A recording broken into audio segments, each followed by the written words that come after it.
If you think Native Instruments Reaktor is outdated, confusing, or just a playground for synth nerds, I'm here to tell you in this video that you're wrong. And just to prove my point, I'm going to be breaking down the top 3 reasons why producers, and maybe even you, are sleeping on one of the most powerful audio production tools available.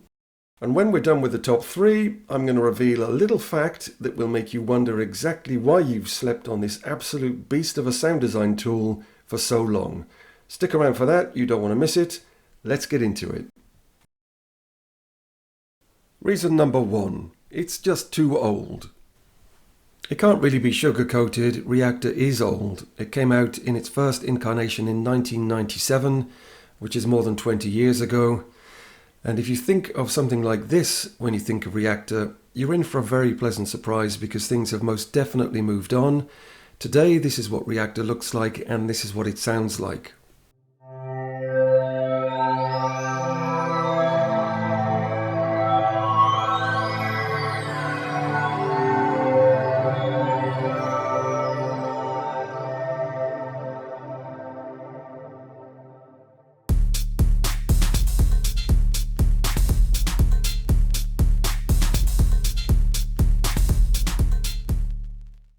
So as you can see, things look and sound fantastic nowadays, and Reaktor synths just make the kind of sounds that you can't get from any other synths. So yeah, it is old, but that does bring benefits like rock solid stability, and the sounds that it makes remain at the cutting edge of sound design.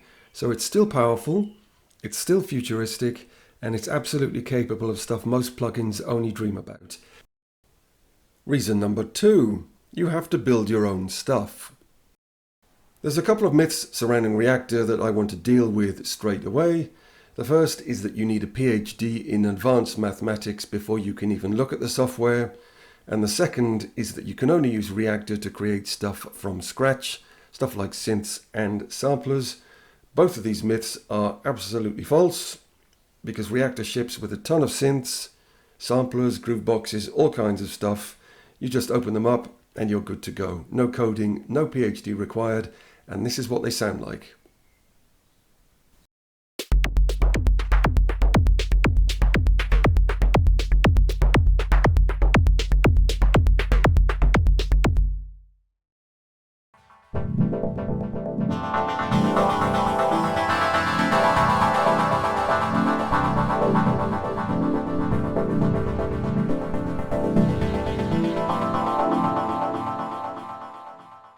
And if you really want to take things up a notch or two, Native Instruments have a suite of premium Reaktor synths and samplers that will allow you to push the sound design envelope even further. And then we've got third-party developers like Twisted Tools and Blink Sonic, and they allow you to tap into some insanely powerful instruments like these.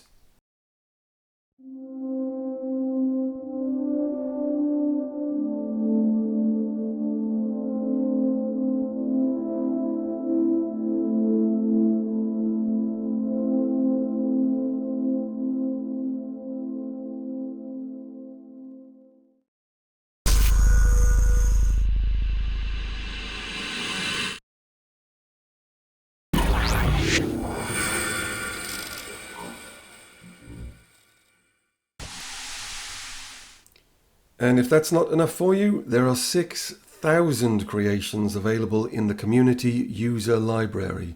That's right, 6,000. And here's a couple of great examples of what they sound like.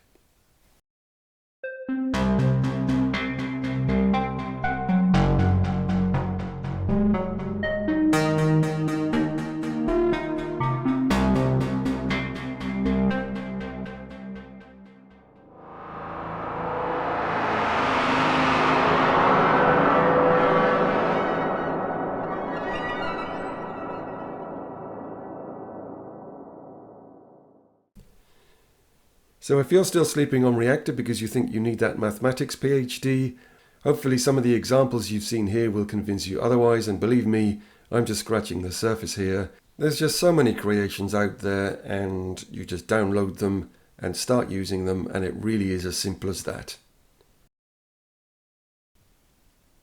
Reason number 3, it's just too hard to use.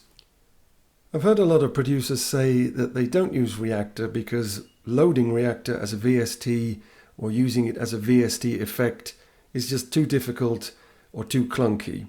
Now I want to take a minute in this part of the video just to bust that myth, because the truth is using Reaktor in that way is really simple. So let's get into that. I'm going to be working with Machine, and it's going to be the same process, however that works in your DAW, which may be Ableton or Fruity Loops. You load your VST, simple as this.